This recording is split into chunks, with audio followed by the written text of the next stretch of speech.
Good evening friends, स्वागत है आपका हमारे यूट्यूब चैनल जीएस कैप्सूल में। आई होप आप सभी लोग अच्छे होंगे। फ्रेंड्स, अगर चैनल पर नए हैं तो रेगुलर करंट अफेयर्स और एग्जाम अपडेट्स के लिए चैनल को सब्सक्राइब कर लीजिएगा। काफ़ी टाइम से लोग वेट कर रहे थे।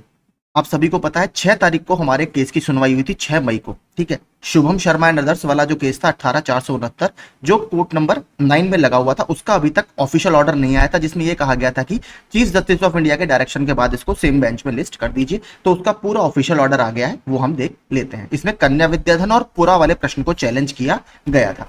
तो आइटम नंबर 25, सीरियल नंबर 25 में कोर्ट नंबर 9 पर आपका केस लगा हुआ था, Shubham Sharma and others versus state of UP and others.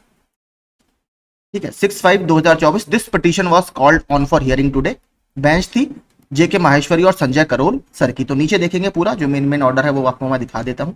Upon hearing the council the court made the following order.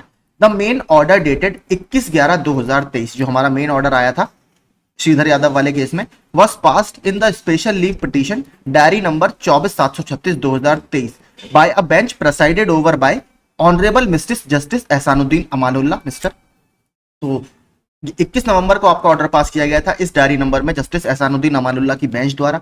On filing miscellaneous application 276 of 2024 the order dated 19 February 2024 was passed by a coordinate bench consisting of honourable miss justice Hima Kohli और justice Ahsanuddin Amanullah. इसी के साथ फिर बाद में जो coordinate bench थी उसने 19 फरवरी को एक ऑर्डर पास किया जिसमें हमारा स्टे लगा था मिसलेनियस एप्लीकेशन 276 पे, जो आपकी डिस्पोज कर दी गई है अगली हियरिंग में। ठीक है, 29 तारीख वाली हियरिंग में इसको डिस्पोज कर दिया गया था, लेकिन स्टे आपका कंटिन्यू था।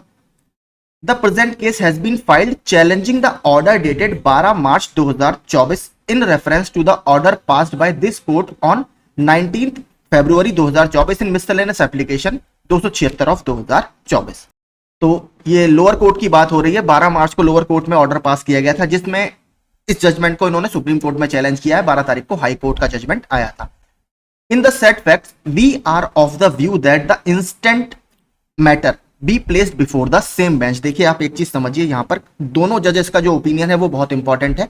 सीजीआई सर का डायरेक्शन चाहिए, लेकिन दोनों जजेस ने जो अपना ओपिनियन दिया है उन्होंने स्पष्ट रूप से ये कह दिया है कि ऊपर जितने भी फैक्ट्स हैं, जो चीजें हमें पिटिशनर के वकील ने बताई हैं, उसके आधार पर द इंस्टेंट मैटर, ये जो मैटर है, be placed before the same bench, इस मैटर को सेम बेंच के आगे ही रखा जाए after the orders from honourable chief justice of India, chief justice of India के ऑर्डर्स के बाद। तो इसमें आप एक चीज समझिए, मुझे नहीं लगता बहुत ज्यादा देखिए चीफ जस्टिस का रोल इसमें रहने वाला है।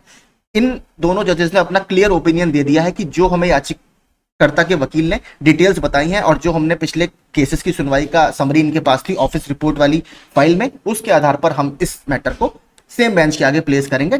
और इसमें चीफ जस्टिस ऑफ इंडिया मुझे लगता है सिर्फ एक खाना पूर्ति होगी, उनकी हामी ही इसको मिलेगी, और मुझे लगता है ये वाला मैटर भी आपका सेम बेंच के आगे जाएगा। अभी इसमें मैं बता देता हूं 15 मई 2024 की डेट ऑफिशियल वेबसाइट पर दिखा रहा है, लेकिन मुझे लगता है देखिए अगर ये सेम बेंच के आगे जाएगा तो आपको पता है या तो ये उन्हीं के साथ लिस्ट होगा 8 जुलाई को, ठीक है, या अगर इसमें एक सुनवाई होगी 15 तारीख को तो उस दिन पूरा क्लियर हो जाएगा कि 8 जुलाई को लगेगा या किस दिन लगेगा। फिलहाल समरी इस ऑर्डर की यही है कि दोनों जजेस ने साफ कह दिया है कि इस वाले मैटर को आप सेम बेंच के आगे लगाइए, और इसमें कन्या विद्याधन और पुरा वाला क्वेश्चन आपका चैलेंज किया गया है। तो अब अगर 15 तारीख को सुनवाई होगी तो मैं आपको बता दूंगा, अदरवाइज अगर नहीं होगी तो आप मान के चलिए ये अब 8 तारीख को ही लगेगा, 8 जुलाई को, यानी उन्हीं के साथ ये लग जाएगा। ठीक है, जो भी होगा 15 तारीख को चीजें, मुझे लगता है आज तो कॉज लिस्ट नहीं आएगी इसकी, मंडे को कॉज लिस्ट आएगी अब 15 तारीख की, तब हमारी चीजें और स्पष्ट हो जाएंगी। बाकी अगर आप लोगों को कोई डाउट हो तो आप कमेंट बॉक्स में कमेंट कर दीजिएगा। Thank you so much.